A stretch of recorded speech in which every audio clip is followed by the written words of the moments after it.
Release all that you think of as true. Relax the mind and ask the question, do I truly understand what this reality is? In order to firmly grasp the ideas presented, this is what you will need to know. Mainstream history, alternative histories like Atlantis, Lemuria, religious doctrines, the history of the occult and astrotheology, and the history of Rome and Christianity. There's been a lot of hype around the Tartary conspiracy lately, and naturally there's a lot of confusion surrounding it. This video is really an attempt to develop the theory further. So, let's type in Tartary in Google and see what we find. If you look on Wikipedia, the first result, it will show you a map from the 1800s, 1806. Keep that in mind for later. Now on this map, Tartary is just an Asiatic landmass, with city names that are based off Mongolian or Chinese. And where we see Russia and China, this is where Great Tartaria once existed. Let me show you a map from the 1600s. Let's notice how this is much different. We see Great Tartaria. And let's also notice the etymology change of all the cities. It's no longer a Mongolian empire, it's something else, maybe pre-Russian? Also notice this, California is an island? Very interesting. Wikipedia's explanation is it's a messaging error. Considering how high of an art cartography was, I find that hard to believe. As far-fetched as the following information may seem, I'm going to ask you just to follow down this path. Some people are saying that Tartaria is some kind of distraction, but from what? And is this theory any more of a distraction than Netflix and video games? Do you honestly feel satisfied with the history they teach you in schools and churches? I understand that most of you are believers of evolution and Big Bang Theory, but let's just explore a very different alternative to conventional history. I don't know everything about the past. I wasn't there. Nobody was as far as we know. Science likes to think it has all the answers, yet scientists still can't tell us how consciousness came to be, the connection between consciousness and matter, and why the hell we're all here. My goal is just to get the message out there to those who are genuinely curious about what's going on in this life. It's an understatement to say that humanity is lost. It's been pointed out by many historians that humanity is much older than we have been told. It's possible that civilization goes back millions of years, and we could be in some kind of cycle. What's clear is, advanced civilizations did exist in the past. If the monuments don't convince you, consider the myths and legends about gods having to deliver culture-important knowledge. There are hundreds of books written on Atlantis because it was a real place. The first story we really hear of this is from Plato, and in Critias is telling Socrates a story. He says, "Look, Socrates, I got this crazy story that this wise sage named Solon told my great-grandfather, who was also named Critias. And my grandfather told me the story when I was 10. My grandfather started by saying how wise Solon was and that he was one of the wise 7 sages. And he, Grandfather Critias, was going to some poetry youth meetup. And there Solon, his teacher, is trying to tell a story about the greatest achievement that the Athenians ever did. But he says, and which ought to have been the most famous, but through the lapse of time and the destruction of the actors, it has not come down to us." I thought Socrates was an Athenian. Socrates is hearing this story from a young man named Critias. Critias is relaying a story he was told at age 10 by his grandfather, who when he was young was told this story by Solon the sage. Confusing, right? Well, it's meant to be. So Solon is now starting the story saying basically, "Yes, we did something really great, but you don't know about it, young Critias, because these actors have been destroyed through a lapse of time." Okay, Solon continues telling Critias about a certain district in Egypt named Sais, and how they had a great connection with the Athenians at this time. So Solon was taking a trip there and he was received with great honor, and he started a conversation with the priest of Egypt on past human antiquity, or basically ancient history. Now it says that Solon and none of the other Hellenes had nothing to say on the matter. And I think when Plato was writing this, he was implying that the priest didn't really want to talk about it that much. They were just listening to see what they knew. And at the end of the conversation, they didn't know anything, the Hellenes. They were clueless. So it goes on to say that on another occasion, Solon asked the priest again. And here is what I'm trying to show you guys. Solon was trying to pester the priest. It was like trying to show the priest his outstanding knowledge so the priest would talk about what they knew. Why? Because Solon knew that the Egyptian priests were much, much wiser. So Solon tried to impress them, talking about his knowledge of Pharaonius, who is called the first man, and about Niobe. Now I'm going to take a little break here because I want to show you something. What does this have to do with Tartaria? Well, let's look up Pheronius and look up Niobe. This is basic Greek mythology, just the old gods, right? Let me remind you what we're talking about here. Solon is trying to tell the priest of Egypt, hey, this is my esoteric knowledge and how it pertains to ancient history. Plato is literally showing you in play format that Solon was one of the sages of the Greeks who knew the secrets of their mythology and how it pertains to ancient cultures. Niobe was the daughter of Tantalus, and according to Wikipedia, Tantalus was a Greek mythological figure most famous for his eternal punishment in Tartary. I'm going to tell you what the secret of Pheronius and Niobe is, but let's take this one step at a time. Let's continue. So Solon tells the priest, yeah, look, here's the secrets of Pheronius and Niobe. And the Egyptian priest says, O Solon, Solon, you Hellenes are never anything but children, and there is not an old man among you. Solon in return asked him what he meant. I meant to say, he replied, that in mine you are all young. There is no old opinion handed among you by ancient tradition, nor any science which is hoary with age, and I will tell you why. There have been, and will be again, many destructions of mankind, arising out of many causes. The greatest have been brought about by the agencies of fire and water, and other lesser ones by innumerable other causes. There is a story, which even you have preserved, that once upon a time, Paetheon, the son of Helios, having yoked the steeds in his father's chariot, because he was not able to drive them in the path of his father, burnt up all that was upon the earth, and himself was destroyed by a thunderbolt. Now this has the form of a myth, but really signifies a declination of the bodies moving in the heavens around the earth, and a great conflagration of things upon the earth, which recurs after long intervals. At such times, those who live upon the mountains and in dry, lofty places are more liable to destruction than those who dwell by rivers or on the seashore. And it's from this calamity the Nile, who is our never-failing savior, delivers and preserves us. When, on the other hand, the gods purge the earth with a deluge of water, the survivors in your country are herdsmen and shepherds who dwell on the mountains. But those who, like you, live in cities are carried by the rivers into the sea. Whereas in this land, neither then nor at any time does the water come down from above on the fields, having always a tendency to come up from below, for which reason traditions have preserved here are the most ancient. Notice how he's talking about two different cataclysmic events. He first is speaking about a myth that Solon's people have preserved, and then he states on the other hand when the gods purged the earth with a deluge of water. So we know there's a distinction there. He said many destructions. The myth goes Paetheon, having yoked the steeds of his father's chariot, wasn't able to drive it in the path of his father.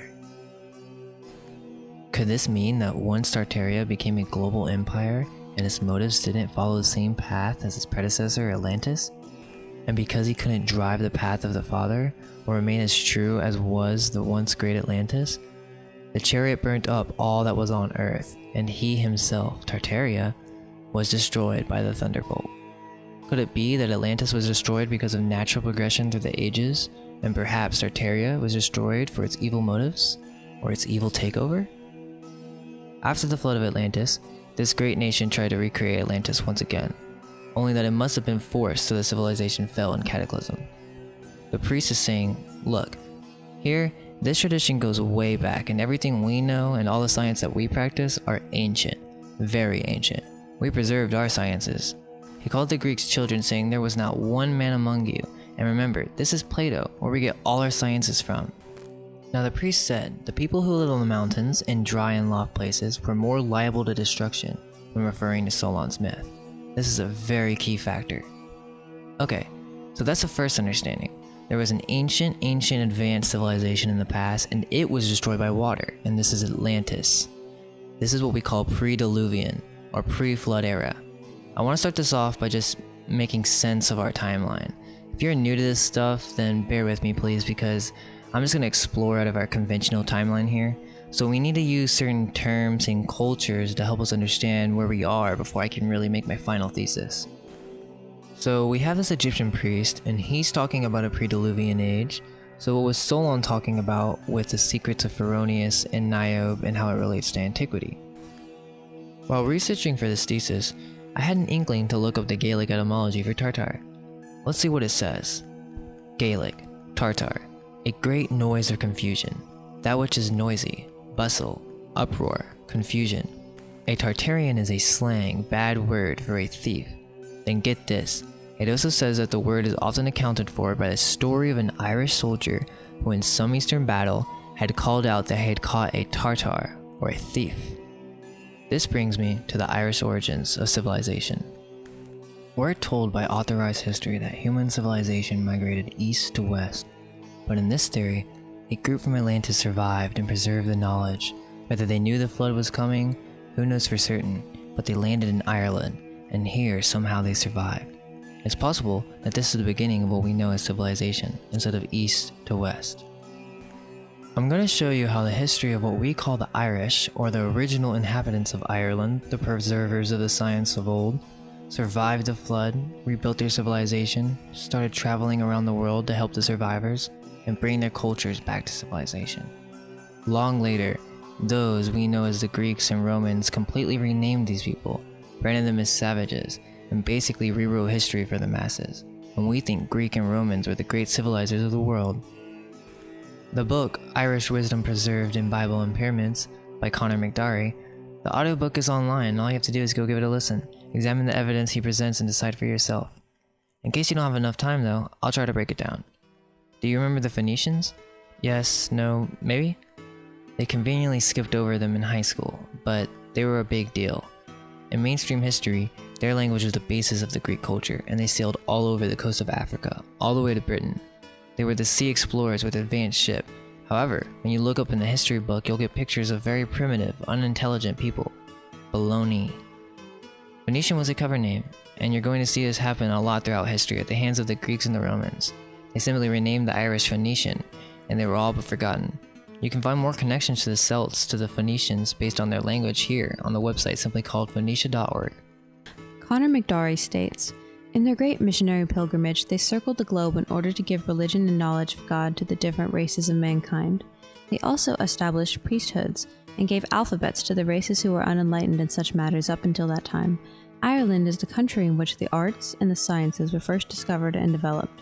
To this country, the Greeks applied the term oigia, a term which was never given to but the very ancient, and it's from the Irish, the Aryans, that the Greeks traced their descent. In modern times, the term Aryan has been misused. It was never meant to be used for race. The Irish passed along the knowledge as spiritual guides, Arya meaning of higher class or status. This is where we get Indo-Aryan, where the Irish landed and must have shared this information with the Indus Valley culture. The evidence suggests that they were the spiritual teachers of the ancient world, after the flood. This is why all religions are based on astrotheology. We have some worship all over the world like the Maya, Aztec, Native American, Sumerian, Babylonian, Chinese, Japanese, Celtic, Turkish, and it goes on and on. The term Arya is derived from Aries, the first sign of the zodiac, the ram. The symbolism of the ram is the knowledge of God, or the El. When Moses came down from Mount Sinai, he was horned, meaning that he had gained knowledge. Even Michelangelo represents this in his statue of Moses. The word pyramid, pi-ra-mid, means paternal power of the ram. In Egyptian culture, many pharaohs took on the name of Rama, or Ramses, to show their knowledge of God. In Christianity, it's been altered to be lamb instead of God, yet the symbolism of the ram and its meaning is deeply ingrained into nearly all world religions. Conor McDarry states, to the Irish Magi we owe the discovery of fire and the common grains, which they developed from the grasses. They were the first people to practice agriculture. They invented the common tools of workmanship, which have come down to us practically unchanged from those ancient times. There is no mistaking the monuments left by the Irish, who were once the rulers and masters of the whole earth. Their rule embraced all countries. It was worldwide. Ireland was the first mistress of the seas, and it was the first and only worldwide empire which has ever been known, for it was a spiritual empire. I'm going to dig deeper into Egypt now. And yes, I realize there's so many theories out there on who really were the inhabitants. I can't say I know for certain. All I can do is place the pieces I have found and gather feedback and more information. I'm sure there's more than meets the eye, but the info's out there. I know I'm not the only one interested in what really happened in humanity's past. From Gaelic etymology. Egypt signifies the land of Copt, or the Coptic land. Others derive it from and the yurt of black vulture, the color of the bird being, according to them, characteristic of the soil or of its inhabitants. Let's go back to the story of Critias in Egypt. So Solon is in Sais, and he's talking to one of the priests. Now, to make things a little clearer, let me explain. The sage and the civilization of Egypt of the time was most likely of a darker complexion. We don't know for certain, but it's apparent to me that Solon was light-skinned, or what we're told, Aryan, but he wasn't really now, was he? He was many generations after the first race of man that landed in Ireland after the flood and redistributed knowledge to mankind throughout the world. And that is what the priest was talking about. He was telling Solon about his people, the Irish, or the Chaldeans, Phoenicians, Babylonians, and of the many names they were called. According to the maps in the 1600s, the biggest empire was the Great Tartary Empire. I'm not sure what culture this was. I'm not saying this is an Irish culture. I'm just bridging the gaps, so that we can understand why Tartar is associated with Irish etymology and how it came to be. In Greek mythology, Nile was a myth of Tartary and its destruction, and Solon thought that Pharonius from Argos in Tartary was where man hence came. Pharonius must be a king who had survived the Tartarian disaster and redistributed knowledge again, but this time east to west. This is why mainstream history we're taught this, because that is what the Greeks thought. That is what Plato wrote. Well, I'm gonna take a guess and say that Plato was a made-up figure, but we'll get to that. The priest was unimpressed with Solon because the Hellenes, or the Greeks, stole all this knowledge. They had no preserved knowledge. They stole knowledge, renamed it, and took it for themselves. Not only that, but Solon didn't even know where his own people came from. The priest is referring to the West, in Europe, in Ireland, right after the flood, way before the empires of Great Tartaria. The Irish were responsible for preserving music, the secret of sound vibration, language, the occult, tarot, which the Jews turned into Kabbalah, advanced architecture, and stone megaliths, geometry, math, you name it, all the sciences. Astrotheology is the key. That is the answer why all spiritual religions have similar philosophies toward the material world. Civilization didn't just start randomly in the Middle East. Maybe with this alternative view, it can explain how similar traditions are present all around the world. Dances, fashion, spirituality, cooking, natural medicine, magic, and architecture. After some time, this became a global empire, with Great Tartaria established in the east, modern-day Russia. It isn't clear at this time whether Tartaria at its prime was controlled by Irish or had been hijacked, and that deliberate misuse of the great empire were rewarded with fire and thunder. If this is even close to true, is it possible that we may have missing time? I mean, after all, our calendar and time is based on astrology, and then finally determined and made law by the civilizers of society. It's really not crazy to assume that time has been constructed by these officials that took over the old empire, and I'm talking after flood. There's so much confusion because there's been multiple cataclysms on this earth, and that has been forgotten by the human race. I'm not talking floods, I'm talking earthquakes and things falling from the sky and who knows what else.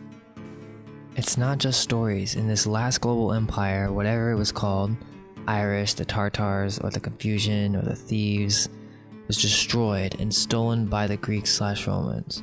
Then they conquered and cursed these nations forever by destroying their lands and rewriting their etymology. The word phony being derived from Phoenician is just one example. I have reason to assume that there was a great culture in America, and this will be further proven as we go on, but let's look at these maps again. I want to show you these mountains right by Salt Lake City, or where it's supposed to be. Now, this is a lake that isn't here now. It's extremely large, and I can imagine that it was very beautiful. This was at the top of a mountain, and it must be pretty high in elevation. And so it flowed out this strait into the Pacific. And so, now remember what the priest said about these people who lived on the mountains. He said that they perished, and I'm about to tell you why. Because when the earthquakes come, and the comets come, and the floods come, they are the worst places to be. Because water flows down from extreme heights, mixes with the soil, and creates a massive river of solid mass. This is likely what occurred. Solon's myth, Pharonius, was talking about the destruction of Tartary. There was some type of cataclysm, and it could have been all over the world. In Asia, North America, it was big. There's a lot of evidence to show that this happened literally in the 1800s. I know it sounds crazy, but what I'm about to say is insane, but trust me and I'll walk you through it. To make it short, Tartary was destroyed somewhere between 300, 400 years ago. It could be longer, shorter, I don't know. But it was through some world-breaking event that caused earthquakes, mud floods all over the world, and this was due to some comet that was summoned through black magic by some evil group. This shook the world up, and people were down and distraught. And remember, this is not the flood of the Bible, this is after. And that is why this theory is so important right now. We truly need to be questioning who we are, what happened in our history, and what's going on here. Well, let's start with the Romans and the Jews. And please, if you're Roman or Jewish, don't take offense to this. I know for a fact that, nowadays, everybody has a really good heart, and it's kind of hard to really just terminalize it with just one word, but I'm sure you've done your research, and when we look into history and history gets dark, no other culture or race has been kicked out of more countries than the Jews from the history that we've been handed down. And there's a really dark history here, guys, and I can't really go into it in this channel, but it does explain so much. The Jews took the knowledge of the Irish, and they basically were a cult of the original knowledge of the Druids. That's the Kabbalah. It's the original tarot and the symbols that came from the Aryan priest of the global world empire after the flood. They took this knowledge, started practicing dark black magic, and basically through sacrifice and horrible religious ideologies, the ancient Jews warped and perverted the knowledge of the Irish. Now I don't know if black magic was used in the destruction of Tartary or not, but you tell me what happened. Tartaria could have been filled with peaceful people, because after the fight, they could have been easily subdued by the Roman soldiers. The Romans were the true Tartarians. They were the thieves. What we know as Tartaria is but a lie. The Romans and the Greeks named it using the language of the Gauls. Why? Well, we need to look into an important figure known as Josephus and how he influenced Rome. On Wikipedia, if you search Flavius Josephus, it says, during the First Jewish-Roman War, the Romans were battling the Jewish forces in Galilee. Now, Galilee is just one connection, even though it is in Israel. However, let's just reestablish this connection. So, what's happening? Before Christianity had begun, the Romans had their last and longest battle with the Druids. Well, the Druids were the Jews who hijacked the teachings of the Gomerites and stole it for their own perverted ways, became corrupt, and started sacrificing. That is why we hear about this happening in Carthage and Rome to please Jupiter. And this gets dark, but let's go on. The Gomerites were the Irish people, and this must have happened long after Tartary had been destroyed. So what is going on? All this knowledge that we have is just knowledge from the age after the catastrophe of Tartary, or the story of Tantalus, the father of Niobe. But here's the key to understanding this whole conspiracy. This was not Atlantis. I'm proving this through Plato. Plato could have been made up. It's entirely possible that the Greco-Roman civilizations never existed, and whatever empire was the culprit behind the deliberate destruction of Tartaria, or if it was just an accident. But whatever happened, someone rewrote history after this happened. History is always written by the winners. When two cultures clash, the loser is obliterated, and the winner writes the history books. Books which glorify their own cause and disparage the conquered foe. As Napoleon once said, "What is history but a fable agreed upon?" Dan Brown, The Da Vinci Code. Let's recap. There was a flood, a deluge. The whole world went dark and was lost. The Irish civilization were the ones who preserved the knowledge from Atlantis. They distributed it throughout the world, and there was a worldwide global civilization. This is when Tartary existed. A group or empire or cult or whatever you want to call it, Rome, came to power through evil, black magic, with a plan to create a new world order. Cataclysm strikes all over the world. The greatest of all empires is destroyed, Great Tartaria, in which the Greeks wrote myths about. This evil group rises, takes over, history is rewritten, and all ancient history is systematically erased by these power-hungry peoples, whoever they were. All the remaining empires and people were forced to join or be killed.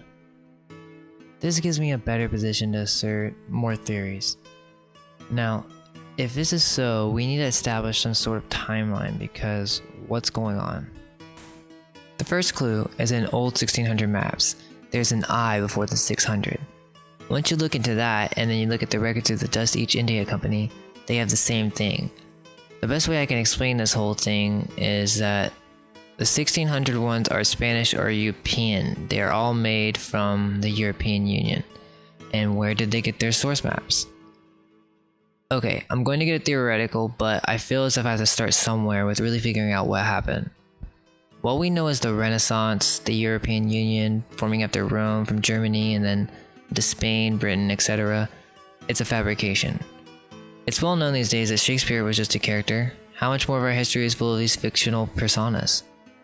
And shoot, if he isn't real, then maybe we should all just stop acting like we know it all, because with all these unsolved mysteries in the world, it really goes to show how little we understand. Before Tartary was destroyed, remember, I said global. So they were in Europe, and that's why you see crazy architecture that all looks similar with unique varieties, but it's all the same idea, all over Asia and Europe and North America. What we know is the Greeks or Romans, if they even existed, were a people who walked into the cities of a once great nation, and tried to scramble what they could from the remainders, and dominated the remaining victims of the Cataclysm. One question that bothers me, and I would appreciate any input or ideas, is why were the remaining survivors of this great empire not be able to strike back? They must have been targeted, or something beyond belief happened that we can't really understand today with our modern minds. Now in part 2, I'm going to go in what happened with North America. Was there a great empire where the Grand Canyon was located? More proof for the mud flood with buildings underground and strange architectures in big cities. I know that was a lot of info, but we really felt compelled to try and bridge this Tartary mystery with astrotheology and the story of Irish civilization. There's still a lot of interesting stuff that we didn't have time to mention, so stay tuned for more videos. Like and subscribe if you feel inclined. Until next time. Release all that you think of as true. Relax the mind and ask the question, do I truly understand what this reality